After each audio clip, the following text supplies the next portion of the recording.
Good morning or afternoon, everyone. Welcome to In Conversation. My name is Arthur Lewis. I am the creative director of UTA Artist Space, and it is a pleasure to have all of you here this afternoon to talk to a gallerist who I consider a friend and share with you guys this incredible show that she's put together. And the response that we'll talk about today, I think you'll all find very uplifting. These 12 artists are visionaries. They tell the story of Blackness in a way that is so intrinsically special. I'm not sure I can ever adequately put it into words. What I would share with you is that when I first took the appointment at UTA, Myrtis was one of the first people I called. Our history goes back a little while. She introduced me to Amy Sherald's work and the work of Jamia Richmond Edwards and the work of Alfred Conti and the work of Tawny Chapman and the work of Delita Martin. And now she's introduced all of them to the world and many, many others. Myrtis has one of those special programs where her eyes and her heart are in the right place. So what we talked about from the very beginning was allowing her to come into the world of UTA and create her story. Create a story that talked about the program that she built. And man, has she exceeded every expectation that I ever had. So the response of this show has been something I'm incredibly proud of. The timing is something that I don't think we really thought about when we were launching this show, because we started talking about this, honestly, in June of 2019. And being able to do this in a way that was special and warranted the excitement of what she builds as a gallerist was going to be really hard. And we talked about, this being a live exhibition so people can come into the space. And the world changed. And we knew we needed to push forward. And we decided to do this virtually. And I think in the world that we live in and wanting to stay connected to each other, what I appreciate about what has been created is the emotional response to these works, just visually, from people being in their homes and the safety of wherever they are, experiencing these works has been one of the things that I'm most proud of in my entire life. It's really rare to be able to, in life, form new friends at a late age, true friends, people that you count on, that you rely on. And it is my pleasure to introduce you to someone I consider my friend. She is not only just my friend, she is one of the brightest stars in the entire art world, my friend Myrtis. Arthur, thank you for that introduction. I'm very humbled by it, and thank you for many years of support and certainly your commitment to allowing Renaissance Noir to take place virtually through UTA's incredible infrastructure of support. On behalf of all of the artists, I want to thank you for this opportunity. It has been overwhelming in terms of the response, well received, of course. I mean, the artists have created such thought-provoking and powerful works that speak to the relevance and importance of African-American history told through the narratives of artists who are on the precipice of something that is so wonderful and so impactful, and at a time in which we need to hear our truth being told and to see it through stories that have captured the essence of who we are as African Americans, the beauty of our existence, and to validate the important space that we occupy in this world. So today we're going to have a wonderful conversation with all of the artists that are in this show. So we have gathered in force to talk about, to unpack, and to investigate the state of mind and state of being Black. And we're going to begin with the work of Ronald Jackson, who has captured a time in our history post-slavery, during the industrial period, of African Americans who, before migrating from the South to the North, is often a story that isn't told through works of art. In terms of our contemporary existence, of course, Jacob Lawrence did it quite well. So Ronald, will you please join us in conversation now and tell us how the works speak to your family's personal history, and also kind of help us understand why you were so compelled to create a series around the African-American experience post the Great Migration. All right, all right. First of all, I want to say thanks to you, Myrtis, and to you, Arthur, for the opportunity you've given all of us. So it's been a really interesting time.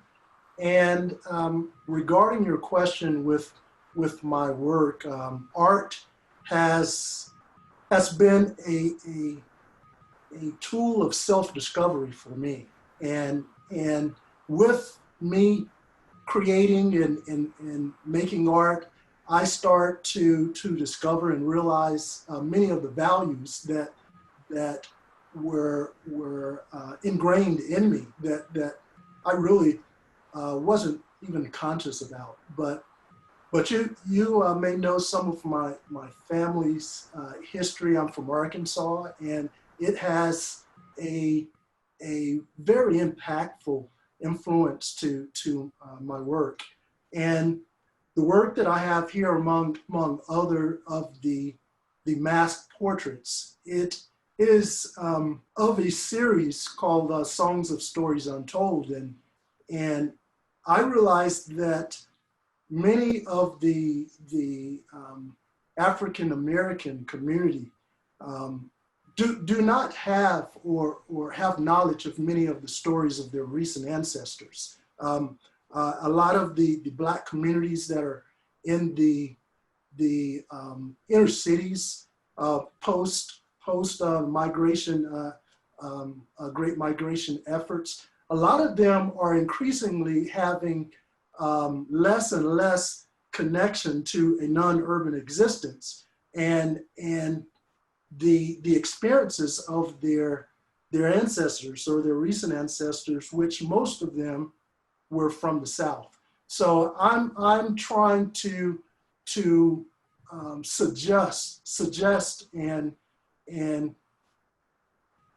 that people imagine the stories that their ancestors and different people of that experience may have had. Yeah, thank you, Ronald.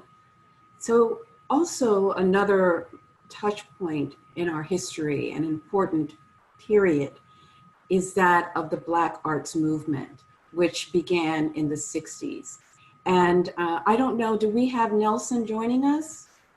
I think we're still having some technical. All right, so I will take on his role for just a moment and talk about the work of Nelson Stevens. Nelson is a member of AfriCobra, and that is an artist collective that was formed in the 60s. And AfriCobra stands for African Communion for Bad Relevant Artists. And the focus of this group and its philosophy was to create work that was positive. It was a counter narrative to all the negative imagery that was being created, that was done so to make Black people feel bad about themselves. And so the collective came together, was formed, and vowed to create imagery that was uplifting and positive. And so as a result of that came the birth of, the movement of, and part of its philosophy was also to use Kool-Aid colors, because Kool-Aid was so popular during that time. And so they used bright, vibrant colors, trying to find colors and imagery, everything that was nuanced about the Black experience of the 60s became part of the language and the commentary that you found in the work of this group. And so Nelson's work, and Imani Impulse is one of them. The Sister with the Afro is about Black women and Black empowerment during the 60s. The other piece is Sister Spirit, which is actually a portrait of Valerie Maynard, who is a very dear friend of Nelson.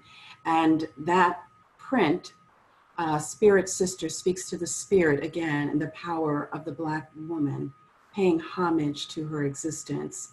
And Valerie Maynard is a very dear friend of Nelson's, and so was paying homage to her as well. So the history of AfriCobra, who has celebrated its 50th year of existence, and there is an exhibition, Soul of the Nation, that has been traveling the world honoring them, is a very important, they're a very important collective historically, and there are very few artist collectives that exist today that are based on the same principle and practice as AfriCobra. They really serve as a model of the power of the collective voice. So moving on, we're going to now look at the physiognomy of the Black man, the Black male, and its perceived threat to white society. And so artists in this, in the group, whose works speak strongly to that and beyond, of course. We're going to begin with M. Scott Johnson, who is a sculptor. Scott? I'm here. All right. All right, I'm gonna have to embody Scott too. You're not gonna have to do that. You're not gonna have to do that. First of all, again, I want to thank Arthur Lewis. You have been so gracious in the way that you have shepherded this exhibition to the world, and I really appreciate that, as well as Myrtis Bedolla, who I've been working with for the past 20 years. And I am just ecstatic about what this means for you and your business and your gallery. But thanks for passing that on to me. Primarily, you know, when I was posed the question, when we got the kind of the run of the show, and I thought about what this topic meant to me and my work. And primarily as a sculptor, when I think about when I came into the medium, it was looking at monuments.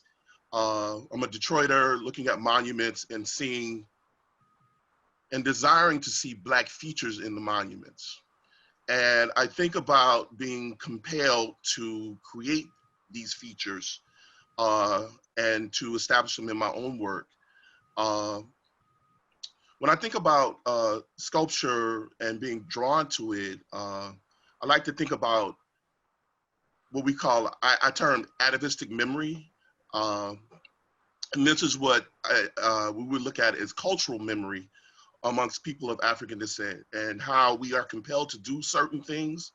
And so in my work, I am compelled to sculpt. It's a physical response that happens, and stone, it has been the medium that will absorb my desire and my passion to create.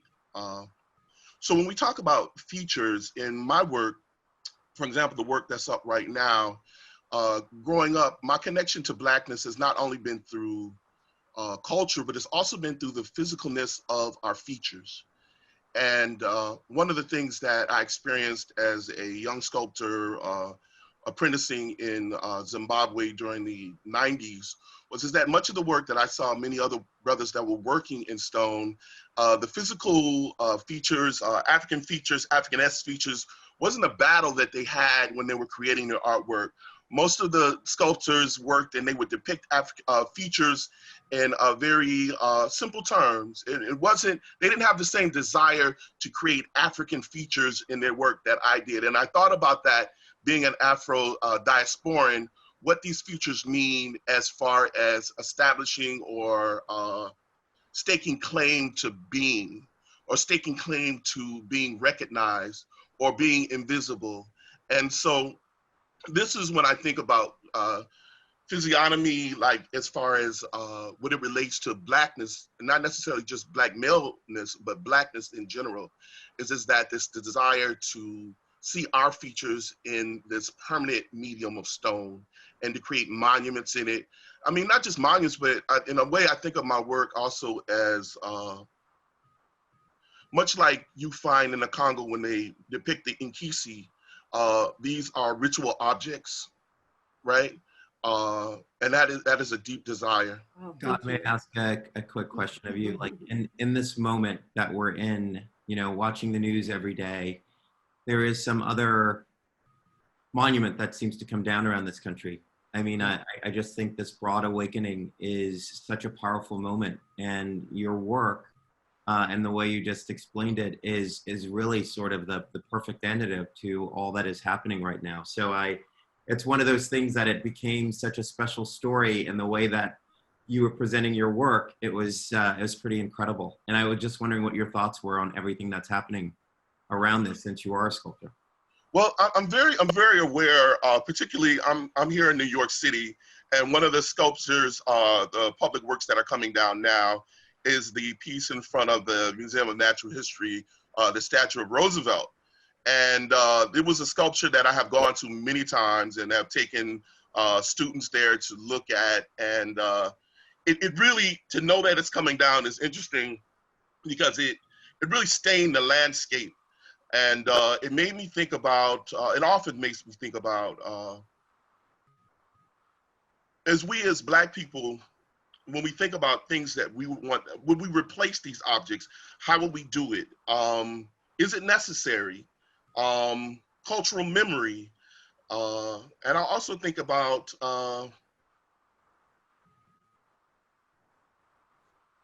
abstraction. One of the things about my work, I'm very influenced by the people, the Makande sculptors of Mozambique. And I think my work really lives between the space of Afro-surrealism and Afrofuturism. And I think about, if we were to create these amazing these amazing sculptures or public works created by Black people, what would they do to change the climate and the feel, the way that the public would respond to them? And so again, you know, when we look at all these public monuments coming down, I mean, one, as a Black sculptor, you know, you're always thinking about what would you put into the public sphere to be able to represent, and what do you think is missing? So definitely, thanks for that question, Arthur. Well, great, and thank you, Scott, for that powerful response.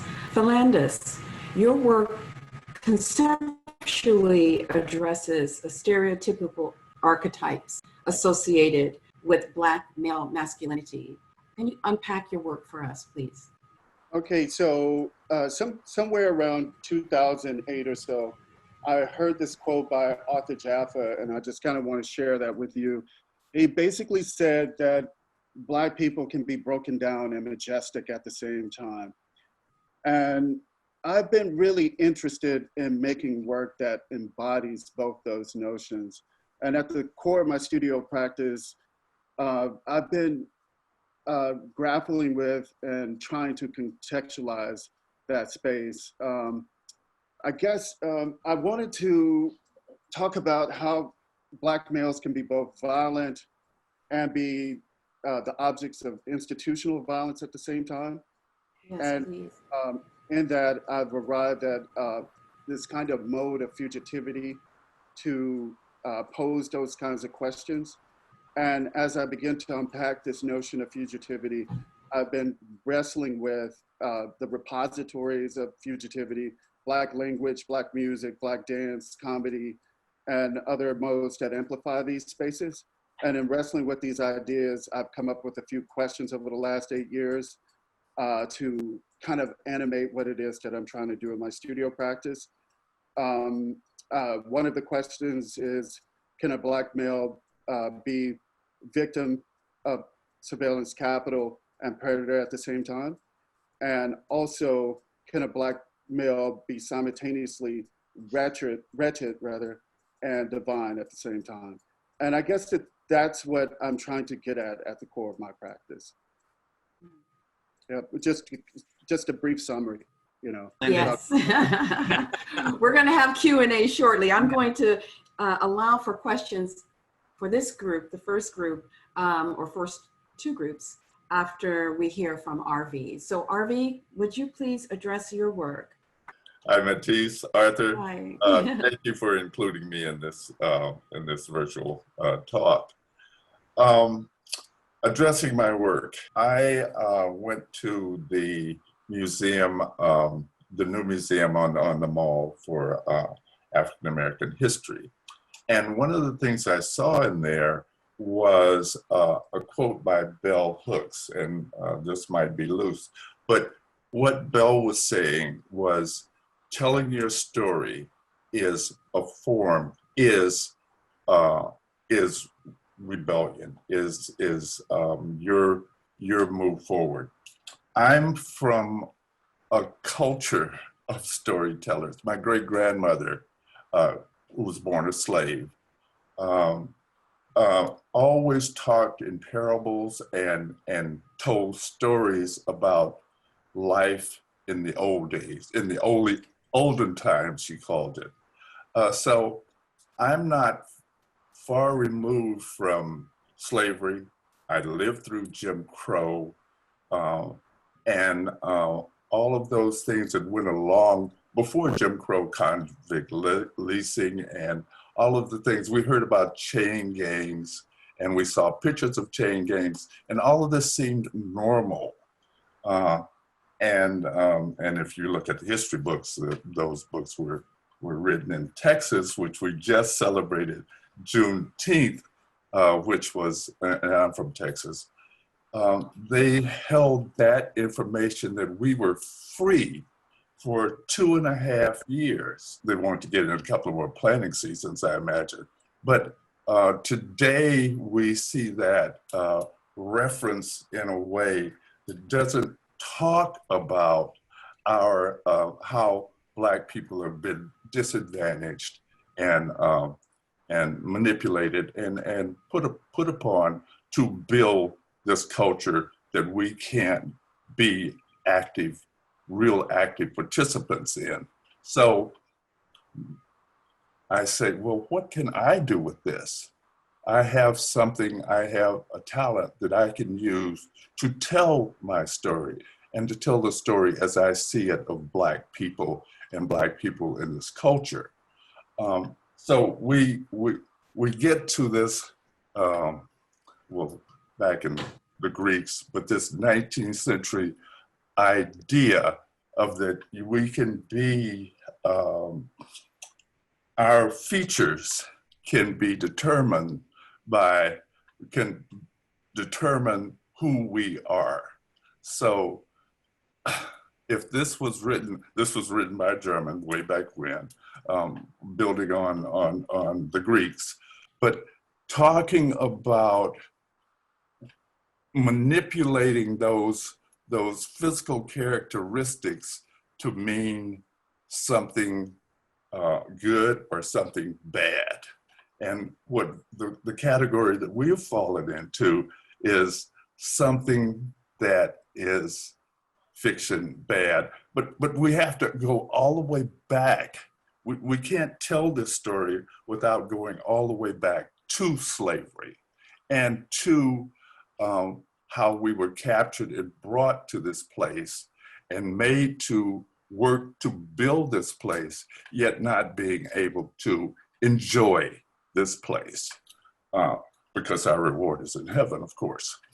And this is the kind of thing that I want to address in my work, to use my features and my skin color to connote who I am, and who I am using those criteria is I'm a criminal. I'm something less because of the way I look.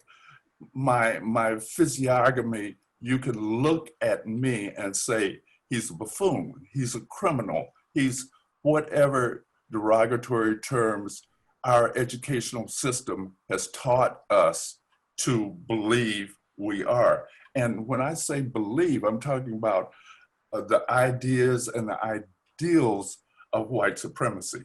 Those things that we have internalized, the explicit bias and implicit bias that we encounter on a daily basis, those microaggressions, micro even is not even an adequate term, but that's what we deal with on a daily basis. So in my work, I'm talking about why is it that we are so afraid to make ourselves as Black males come forward? But in our culture, we have to examine everything we say before we say it, because there are consequences. But with my art, I can say anything I want to say, and I do. I don't do a lot of self-censoring. I'm talking about the way the world as I see it. And so in a piece like Circus Circus on Fifth Avenue, I'm talking about how we're constantly being oppressed by various agencies of our government, the government that we pay taxes to, that we would like to participate in, but we do that on something of a marginal level. So in Circus Circus, I'm talking about how those experiences, I'm trying to create that in ambiguous terms. Harvey, I have allowing people to bring their own identities and self-awareness to the piece. I encourage everyone after this to spend some time examining Harvey's paintings up close. You are, and I have to say this, and I told you I was going to fan out a little bit. You are extraordinary, and it is such an honor to have you be part of this, because your work, you can see our whole history come forth in your paintings, and they are truly extraordinary and visionary. So I just wanted to publicly thank you for being such an active voice in the art world for all of these years, and just constantly leading us to a good place. It's really an honor being associated with you. Thank you, Arthur. Appreciate that. I have to agree. And, you know, I've had many conversations with Harvey about his work, and he's a bit of a stinker because, you know, he likes to create this dis-ease, and, you know, his work, his paintings are, the narratives can be subtle at first. And then when you start to look beyond the surface and get down to the multi-layers and the commentary, you know, he draws from the satirical. And at first glance, you might think, oh, what an interesting painting. And then there's a moment where you stand stiff in your tracks and realize, oh, wow, he's really dealing with the ugliness of our society and putting it in these beautiful, bright colors, so that, of course, you're drawn into the surface of the piece. And then you start to look at the multi-layered narratives that are going on, and you realize what is really being told there is something that needs to be contemplated and examined very carefully. So thank you, Harvey, for doing that. They are, as all of the artworks are in this exhibition, it's a synthesis of the Black experience. Again, the state of mind and the state of being Black, told through compelling works that are a testament to our truth. And so with that, I want to allow for a little bit of Q&A, and then I think we'll lead back with Nelson Stevens, who I now believe is on the phone.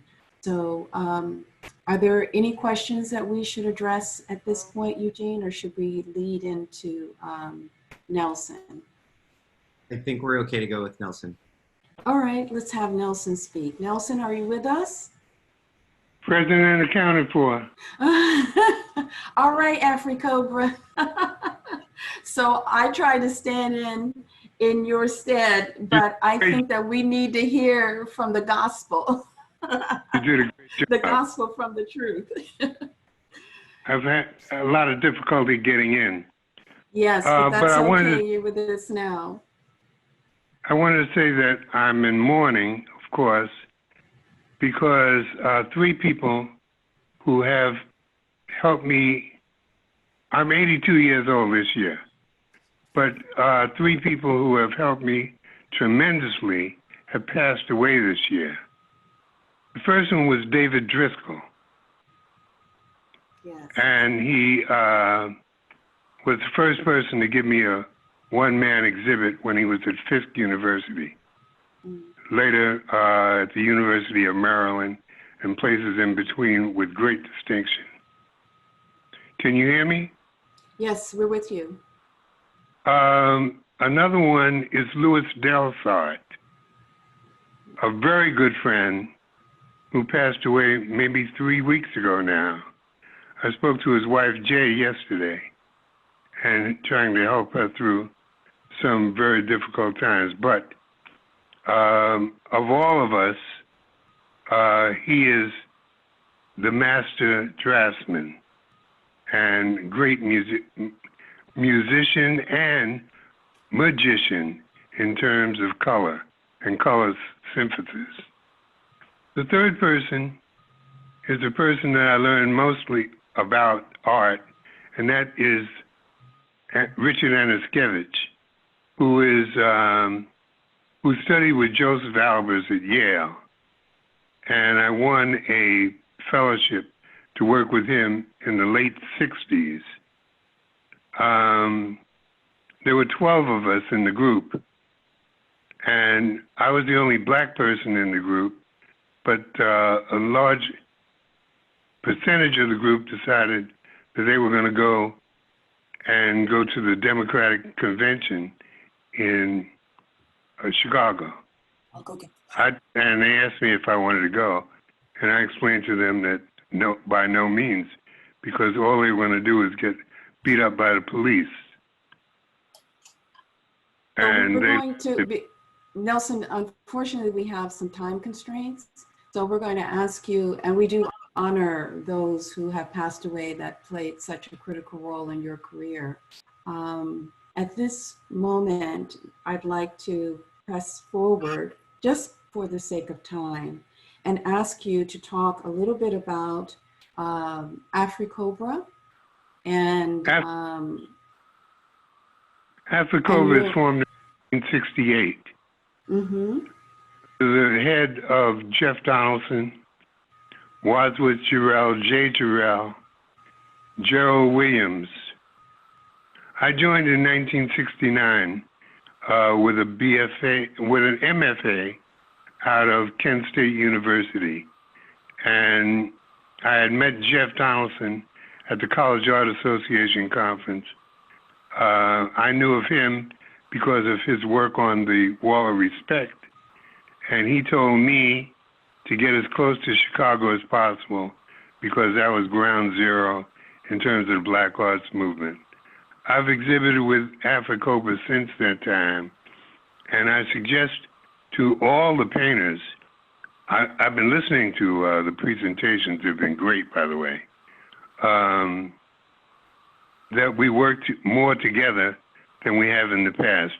I've benefited tremendously by working with a group of artists in terms of critiquing, in terms of helping in many ways. Africobra is originally is Cobra, Coalition of Black Revolutionary Artists. We later became Africobra, African Commune of Bad, Relevant Artists. Thank you very much for the inclusion. I really appreciate it. You're very welcome. You've earned the spot. Tell us a little bit about Imani Impulse and Spirit Sister. You'll notice if you see it that I use a limited amount of colors. That's because of my background in silk screen and painting for silk screens, as study for silk screens. The most recent print is from Curly Holton at the David Driscoll Center. No, not the David Driscoll Center. At Lafayette College, where I earned a fellowship in 2013 and was able to pull that print. It's 6 colors, flat colors, and it works in terms of where planes of colors are existent in space according to its hue, not H-U-E, but H-U, and distance from the observer. That's what I learned from Richard Anaskevich, a great op artist of the 1960s. Thank you very much. Thank you. Thank you for joining us. So we're going to move on now to the next category and theme that's addressed in the exhibition, to social political construct of society. And we're going to look to the work of Wesley Clark. Wes, are you there? Are you with us? I am here. All right, wonderful. So Hello. will you talk to us conceptually about your work and what it is that you've addressed in the pieces that are featured in the Renaissance Noir exhibition? So one of the main things about my work is that I'm always trying to figure out vehicles for which to allow multitudes to access the work. And so that comes in the form of whether it's a table of contents and seeing and using the crossword, or inheritance and speaking and it being like a furniture type of piece. And from there, it's about inserting, my various thoughts and commentaries. So for instance, one, table of contents kind of came about because I'm contemplating all these various ideas and thoughts. And it's like, well, how do you encompass all of this into one piece?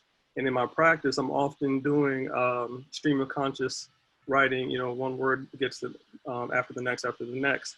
And in that, the groupings that take place begin to tell little stories themselves. And so I really wanted to include this whole group at one time per se. And playing around in my sketchbook, which happened to be a gridded sketchbook, the crossword idea kind of came about. And so, so with that, for instance, it allowed me to really kind of guide the viewer in how I'm thinking about certain words and ideas, such as, whether it's, just to pull a few, I have like equity being like, how do you think about equity? Well, it's equality, it's fine ass sister, or American to be dreamer, science to be the study of God's work. Just these slight tweaks that really kind of direct one's thinking about these words. And then to put them, if you start reading off in small sections, you begin to develop these narratives and movies. And so in general, most of my work kind of is delves into that in some form or fashion. It's really just trying to discover various vehicles in which to speak about the political, about the social. And for instance, even in Inheritance, where, Ronald touched on it, like dead on the nail, the idea of our ancestral stories. And so that's where these, I look at these as being like heirlooms, having been passed down. What's on 2 layers? On one layer, it's the heirloom factor, where these objects hold our history, and which came from, actually being in my wife's grandmother's home, who had a chest full of a desk, and it had law books in the desk, and it was the grandfather's. And so just, having that still in the family and knowing the stories around it, that just kind of comes with you and informs your own history moving forward. And the other layer was about just the generational conversations, recognizing, so you have one that's kind of graffiti and tatted out, as I like to say, representing a younger generation versus the older, kind of cleaner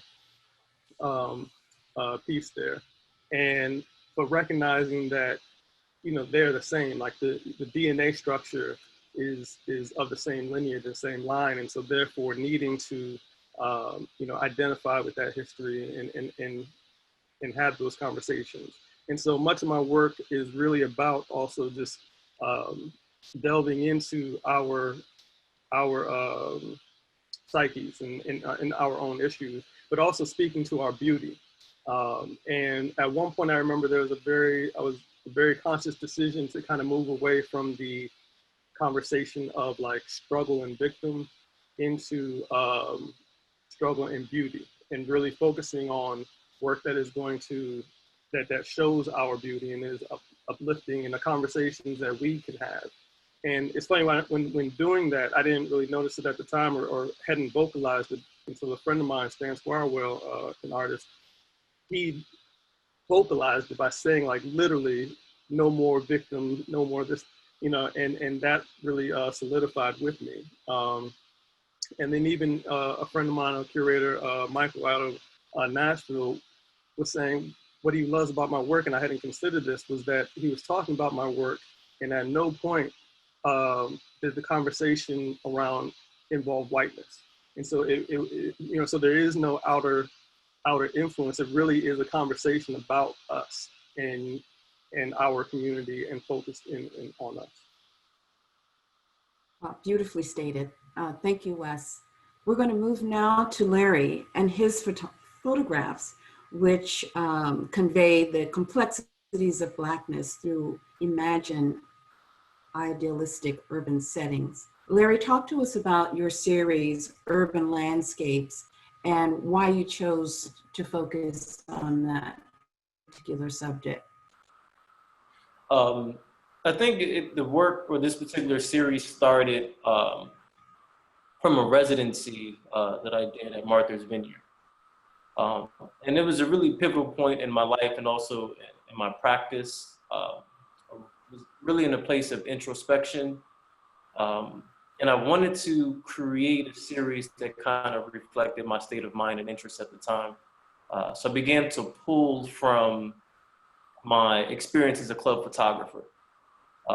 And I began thinking about with a specific focus in the backdrop, and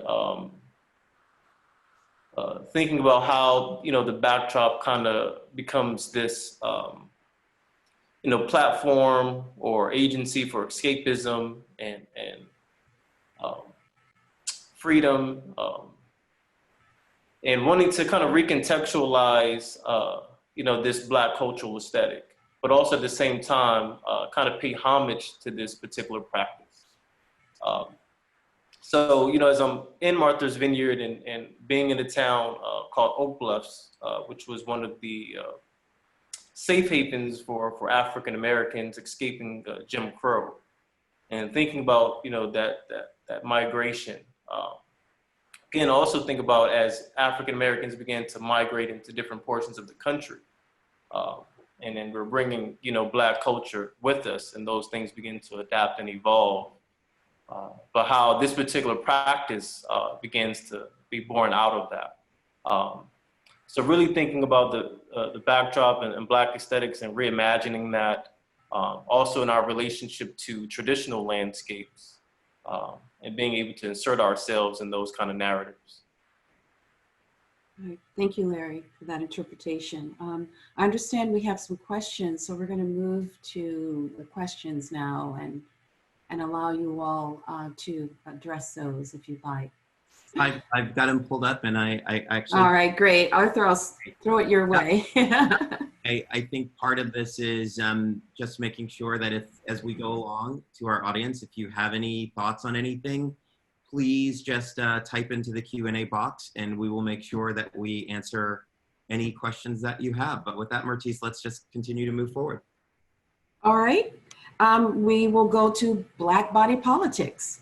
And that's the impulse that informs the work of Tawny Chapman, who is a photographer. Tawny, would you kindly offer us a commentary on your work? So a few of the other artists, Philandis, mentioned quotes that stuck with them. And I believe in 2013, 2014, I had come across this quote, and the author of it is unknown. A friend of mine posted it, and it was, "Our children inherit what we don't resolve." And that really stuck with me. After losing my father, my relationship with what I wanted to photograph, what I wanted to contribute, changed. And over the years, I started to be really affected by things that were happening in the world. Trayvon Martin, beautiful Black boys and girls being sent home from school because of their hairstyles. Just a number of things were just piling on. And so I can't say I came up with some big plan on what I was going to do. I just started creating. And what I created was in response to all of the negative things that were happening to us as a people. And I wanted to create something beautiful in response to all of that, to celebrate who we are, to celebrate our culture, to celebrate our features, to celebrate us as a whole. And being a mother, that informs my work. Contributing to the world that I want my kids to grow up in, that I want Black children to grow up in, that informs my work. And just lending my more than my voice, knowing that what I do today affects tomorrow. That informs and drives me to keep creating the work that I'm creating. Tawny, I have a question for you, because I followed your work for quite some time, as introduced to me by Myrtis. And there are so many images that you create in a very, very special way. I think it would be really great to just explain to folks your practice and how you actually do the creation. And you know this already. Tawny's work has been something that almost everyone who's engaged with the show has had a visceral reaction to. And when I hear you speak about why you create what you did, there is nothing that so perfectly captures this moment than the work that you've put forth in this exhibition. I can tell that you poured your heart into it. So yeah. I'm really familiar with what you do, but I think it would be great if you could just tell people how you actually do some of the creation. Yeah, so I am a photographer. I spent most of my career in photography as a commercial photographer. And after losing my father and photographing his battle with cancer and his death, made me think about who I am, what I want to leave behind, who he was. And if I would have allowed these things that I was reading and seeing, if I would have allowed them, they could have turned me into somebody I didn't want to be. And so I created this work to be who I would rather have become. And so a lot of the photographs, they'll begin as my daughters, my nieces, my nephews, children of my friends. And then a lot of photographers do have the ability to say everything they want to say with just one photo. I couldn't accomplish that.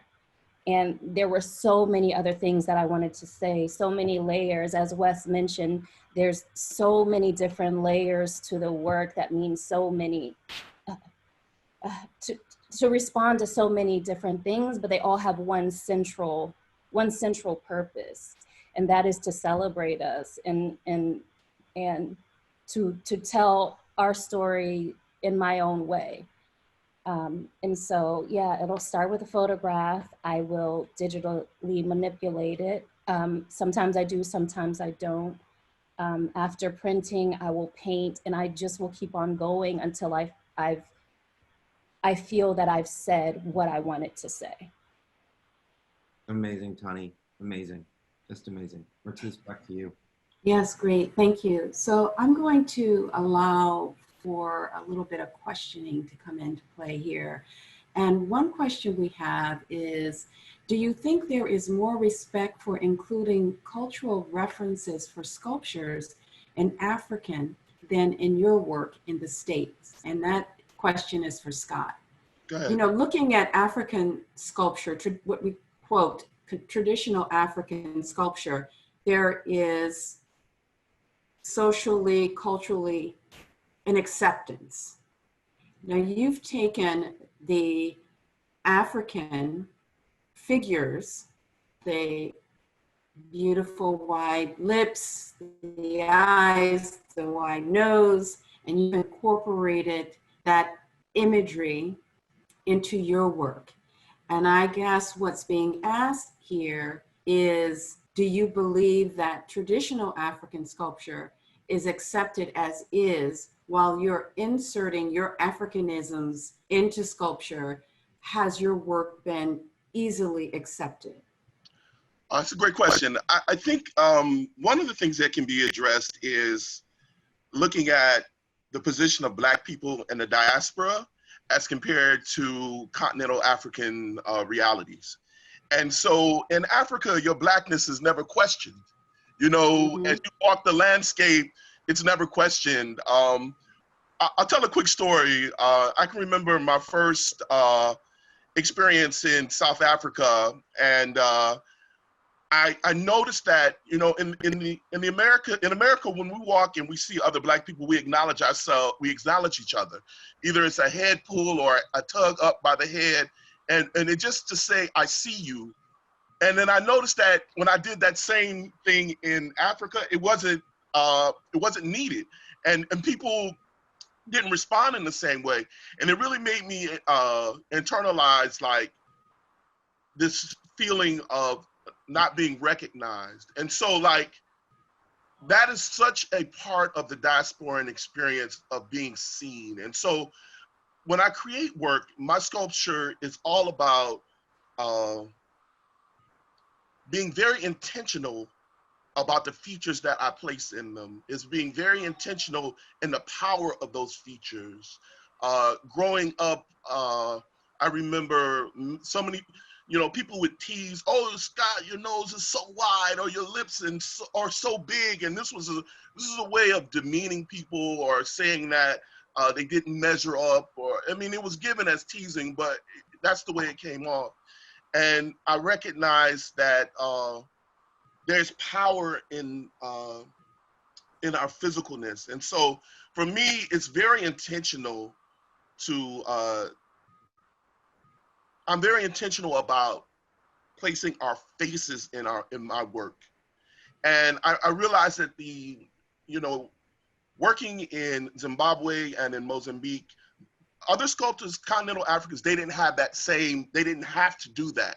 Where I felt like I had to do that, I was compelled to do that because of my experience as a diasporan African. Yes, thank you. I could say other things, but because of time, I won't comment on that. But thank you for that summation, because you beautifully stated in celebrating our full lips and our wide noses.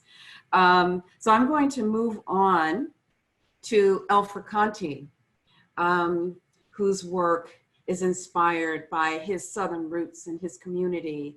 And he explores the economic, educational, and philosophical battles that are being fought on two fronts, where the people in his community are fighting against the politicizing, their bodies being politicized and criminalized, the criminalization and politics of the Black body. I'm sorry. So Alfred, please join us and provide us with information and an explanation of the inspiration for your work. Can you see me? Can you hear me? Yes, we can. Thank you. Hey, how you doing today, Myrtis? And I'm awesome. Thank the you. author, thank you all for having me and allow me to have my work be a part of this exhibition.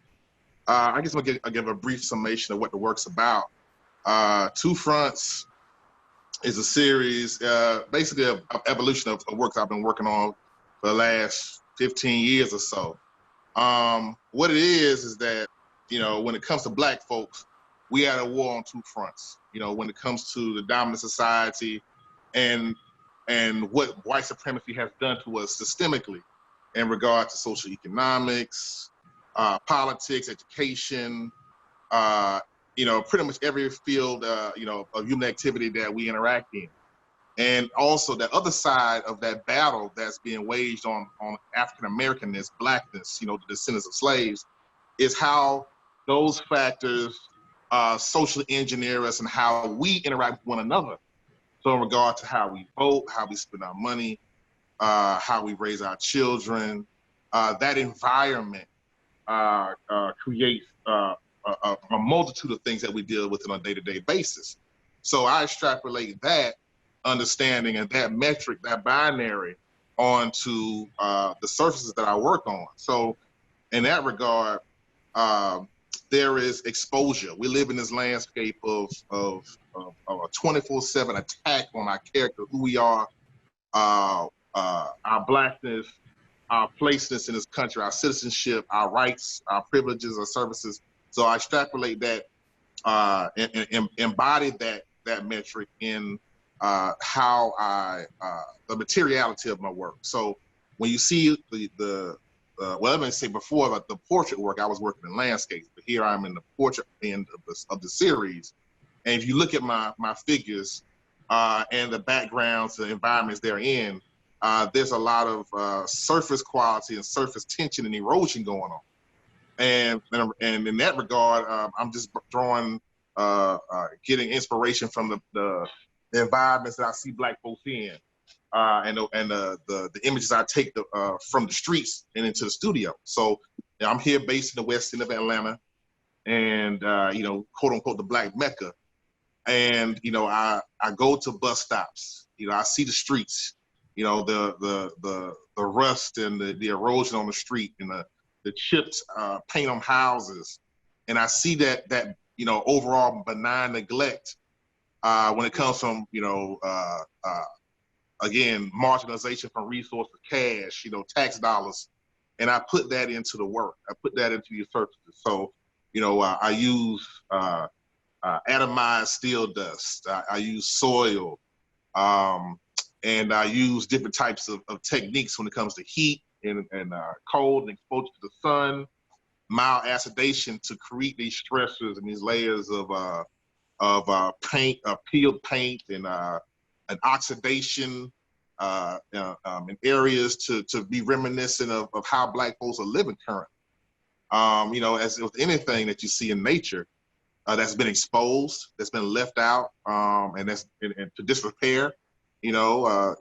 Paint peels and cracks and wood rot and steel rust, and that is pretty much a reflection of the causation, the consequences of the environment that Black folks have been living in for the past 400 years. A group that's under a regime of constant benign neglect. So that's pretty much what the work is about. Beautiful. Thank you. And I just want to state clearly that what I was trying to say there was the white society that politicizes and criminalizes the Black body. Yes. I wanted to also say too that I wanted to touch back on something that Harvey said, and also to what Tony said about having to relive and to things that the parents didn't take care of those issues, and so we had the children have to relive them. It's the same thing that we're dealing with now when you see what's happening in the streets. So, because things weren't handled, I guess one of the things that I speak to in the work is too, because that causation is a visualization of things that have been consistent, right? They have not been directly addressed.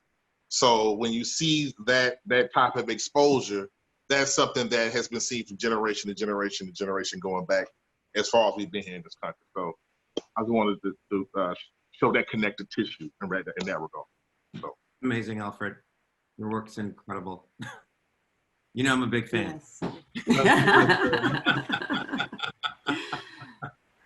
So actually, in extension of what Alfred has just stated, that can also be found in this deterioration of communities, can also be found in Morel Doucette's work, because Morel examines the environmental racism and marginalization of the Black body.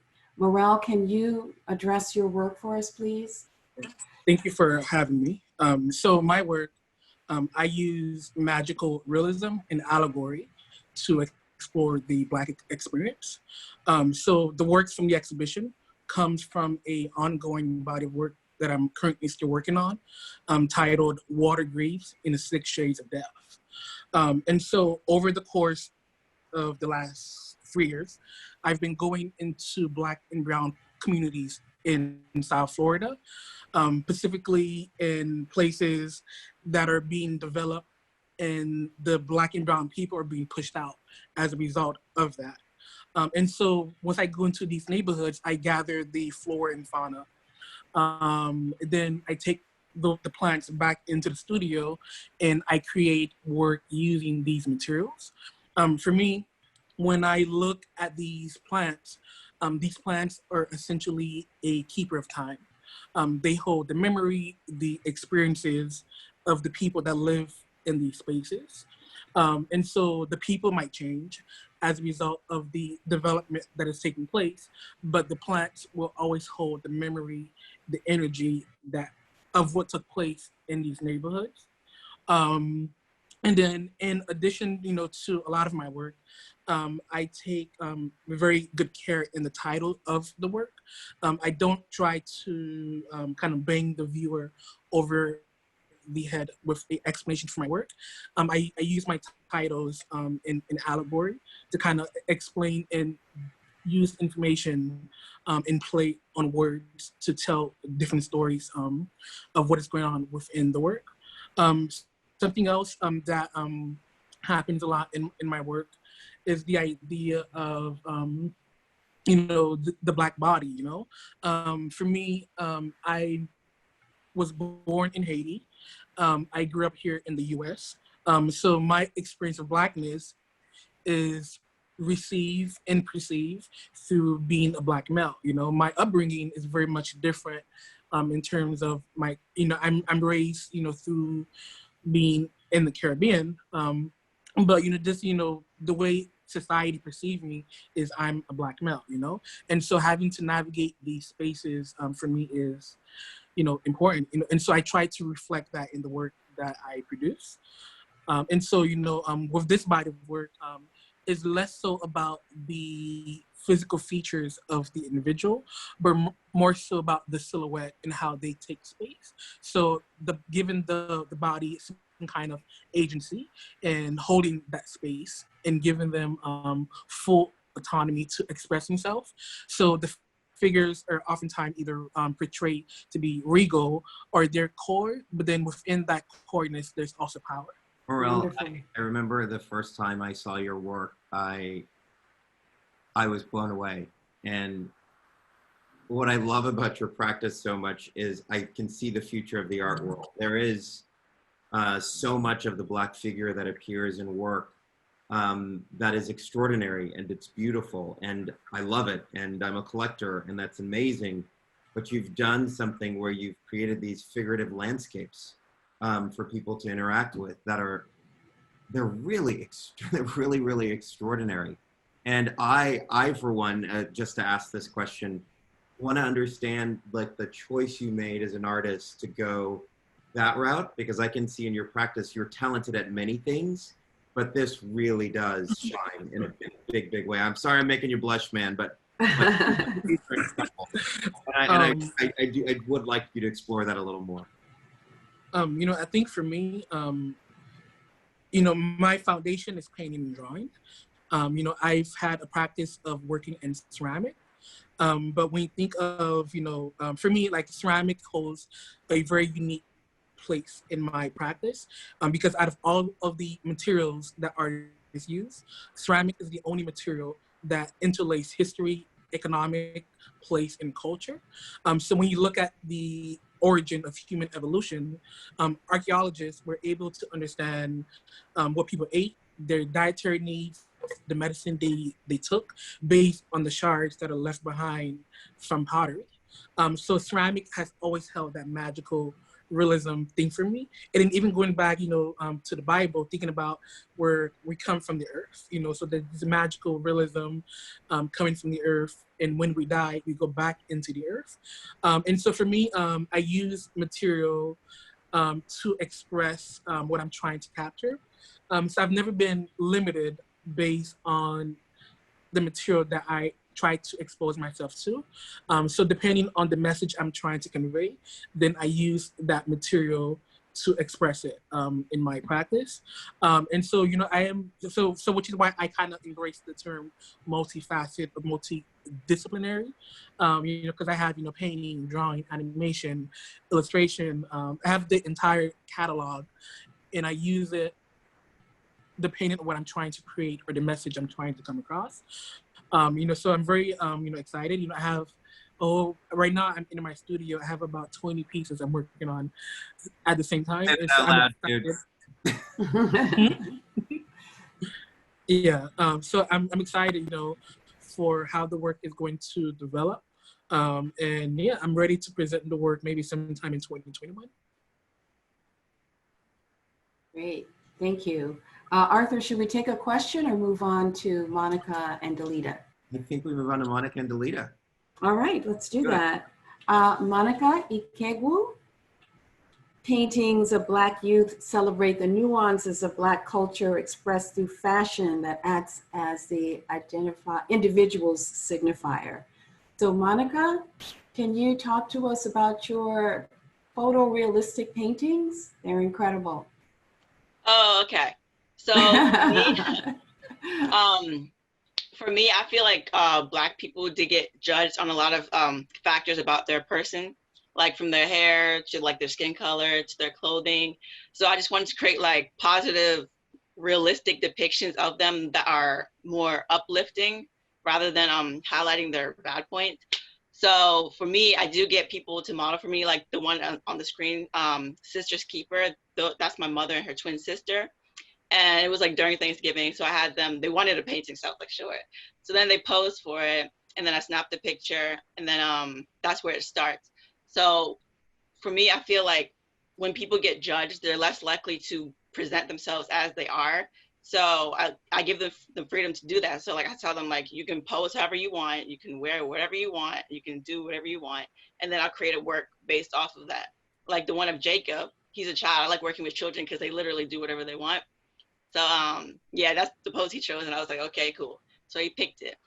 But yeah, I just let them do whatever they want. And then I create the piece based off of the clothing that they're wearing, because I feel like clothing, it's like when you don't meet a person, like you can't hear what they're saying, and it's the painting, so it can't speak. So then the exterior clothing that they're wearing speaks for them.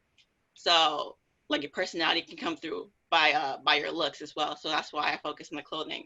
So what they're wearing, I'll take that and then I'll project it in a way into the background of the piece. Like the one of the sisters, the jacket that they're wearing is just blown up and put into the background as a way just to connect the whole thing, instead of it being just the figures and then like a blank background that has no connection, but they're all connected in one way. And the one of Jacob, he is wearing a striped shirt. So I actually went to Walmart looking for striped shirts. And then I found one, I took pictures of it while I was in Walmart, and then just found a way, and then just, and then I amplified it in the background as well. But basically it's just giving people the freedom to present themselves as they are without any limitations. And then I'll create a work off of that just to uplift them in a positive way. But yeah, that's basically it. Monica, like you are, like, welcome to the art world. Like this is the very beginning of your journey. And my gosh, there's a ton of excitement around you as an artist.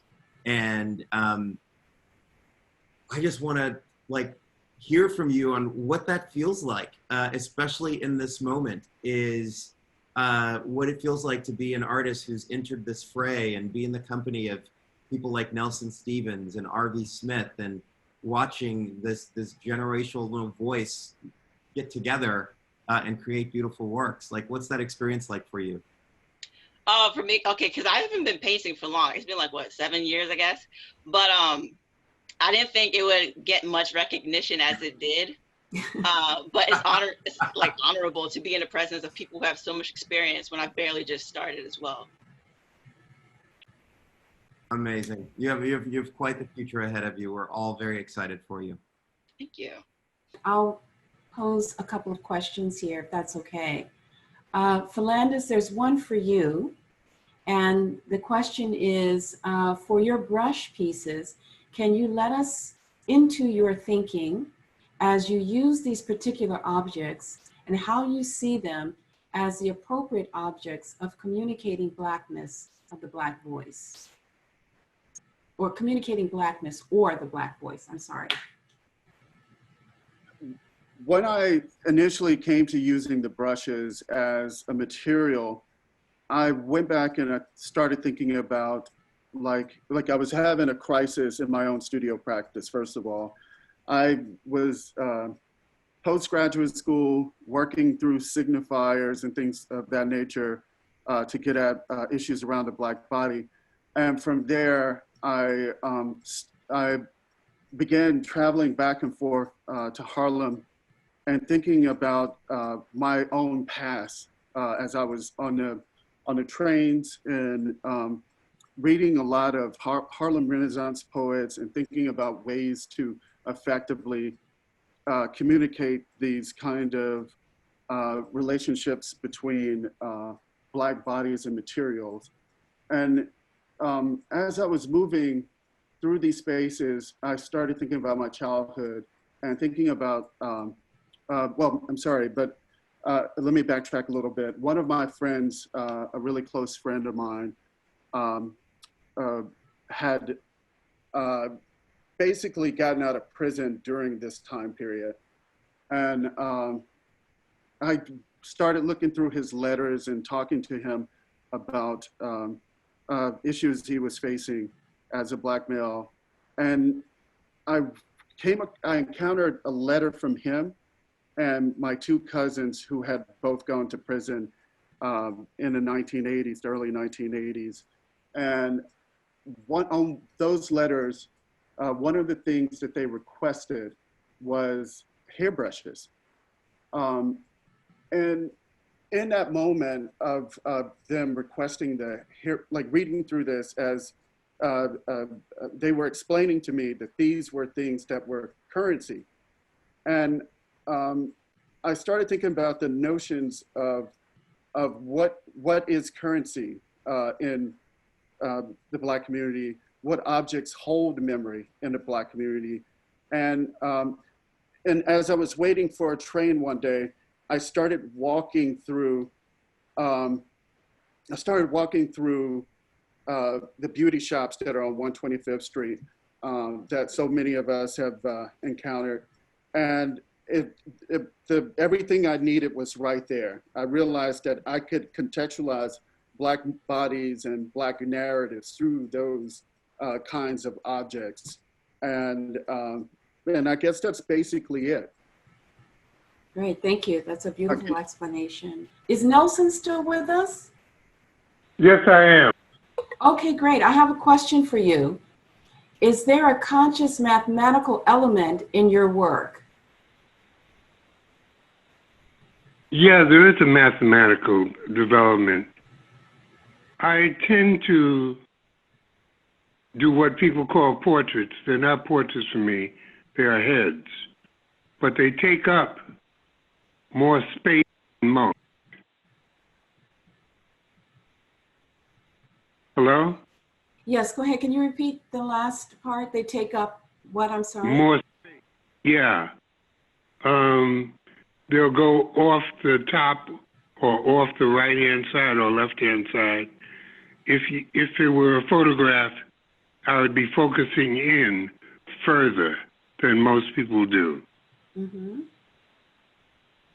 so that the physical representation is larger than it normally would be. For a Renaissance head, for example. So we're going to go now to Delita Martin, who takes us to an otherworldly place. She creates images primarily of women. She has created works with men, but the focus of the works that are part of the Renaissance Noir exhibition are those in which she is interpreting the spiritual nature of women, their existence, their otherworldliness. And so I'll allow Delita to help us better understand her work. Hello. First, I'd like to thank Myrtis and Arthur. I'd like to thank you both for creating a wonderful space for our voices to be heard visually and otherwise. So thank you for that. And just kind of talking about my work in general, my work at its very core is about identity. And over the years, my career as an artist, I've dealt with identity from different aspects. And so when I talk about identity, I talk about identity from, a psychological space, from an emotional space, as well as from a spiritual space, which is what I'm currently, is how I'm currently examining my work now. And so I use a lot of symbolism in my work. I use a lot of layers in my work. And to kind of, walk you through this spiritual realm and this journey on how we as Black women become the spiritual other. I create a space. And so the background patterns that you see in my work is the space between the waking world and the spiritual world. It's that space in which the women transition. And so when you see the figure, when you see the patterns coming through the figure, it creates a mask. It creates us or allows us to become our spiritual self or our spiritual other. And so for the last several years, I've been on my own personal spiritual journey. And of course, that has, translated itself into the work as well.